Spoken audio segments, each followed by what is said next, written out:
திருவள்ளூர் மாவட்டத்தில் திருமணம் ஆன 5 மாதத்தில் இளம்பெண் கொலை செய்யப்பட்ட சம்பவம் பெரும் அதிர்ச்சியை ஏற்படுத்தியிருக்கு. இந்த சம்பவத்திற்கு கணவனின் தகாத உறவே காரணம் எனவும் போலீசார் நடத்திய விசாரணையில் தெரிய வந்திருக்கு.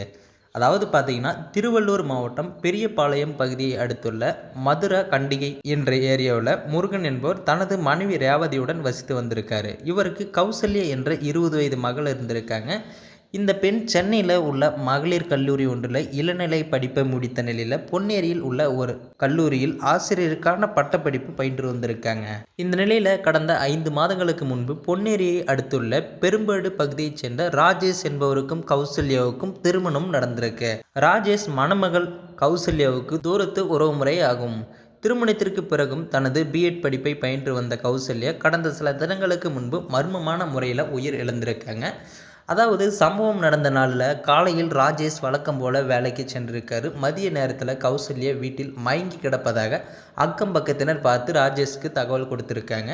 உடனடியாக வீட்டுக்கு வந்த அவர் கதவை உடைத்து உள்ளே சென்று சமையல் அறையில் மயங்கி கிடந்த கௌசல்யாவை மீட்டு அருகில் உள்ள தனியார் மருத்துவமனைக்கு அழைத்து சென்றிருக்காங்க.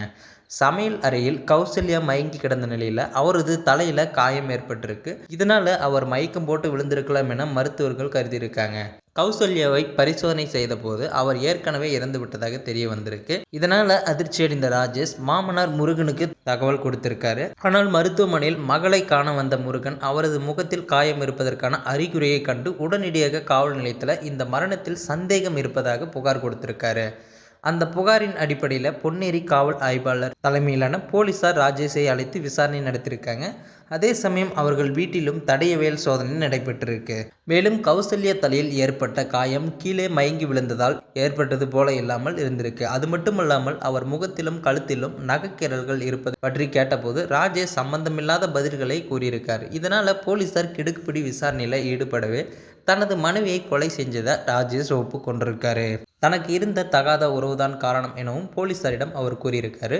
அதாவது ராஜேஷுக்கு தூரத்து உறவினர் என்ற வகையில் தங்கை முறையில் வரும் செங்குன்றம் காந்தி நகரில் வசித்து வரும் தீபிகாவுடன் பழக்கம் ஏற்பட்டிருக்கு. நாளடைவில் இருவரும் உறவு முறையை மறந்து காதலிக்க தொடங்கியிருக்காங்க. அண்ணன் தங்கை முறை என்பதால் காதலை வீட்டிலும் சொல்ல முடியாமல் தவிர்த்திருக்காங்க.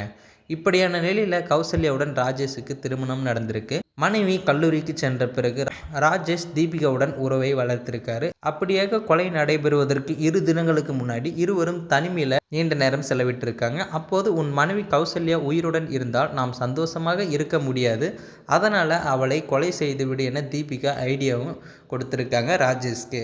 கொலை நடந்த நாளில் அக்கம் பக்கத்தினர் தான் வேலைக்கு செல்வதாக சொல்லி சென்ற ராஜேஷ் சில நிமிடங்களில் யாருக்கும் தெரியாமல் வீட்டிற்குள் நுழைந்து கட்டிலில் தூங்கி கொண்டிருந்த கௌசல்யாவின் மூக்கை மூடி கழுத்தை நெரித்து கொலை செஞ்சிருக்காரு. அப்போதுதான் அவர் முகத்திலும் கழுத்திலும் நகைக்கீறல்கள் ஏற்பட்டிருக்கு. தொடர்ந்து டைல்ஸில் அவரது பின்னந்தலையை மோதி காயம் ஏற்படுத்தியிருக்காரு.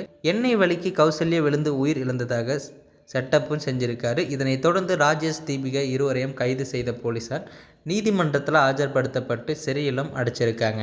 இந்த சம்பவம் திருவள்ளூர் மாவட்டத்தில் பெரும் பரபரப்பை ஏற்படுத்தியிருக்கு. ஸோ அந்த தகவலை பற்றி நீங்கள் என்ன நினைக்கிறீங்கிறத மறக்காமல் கமெண்ட்டில் சொல்லுங்கள். மேலும் இது போன்ற வீடியோக்களை உடனுக்குடன் பார்க்க நினச்சா மறக்காமல் நீங்கள் நமது சேனலை சப்ஸ்கிரைப் பண்ணுங்கள், பெல் ஐக்கானை கிளிக் பண்ணுங்கள்.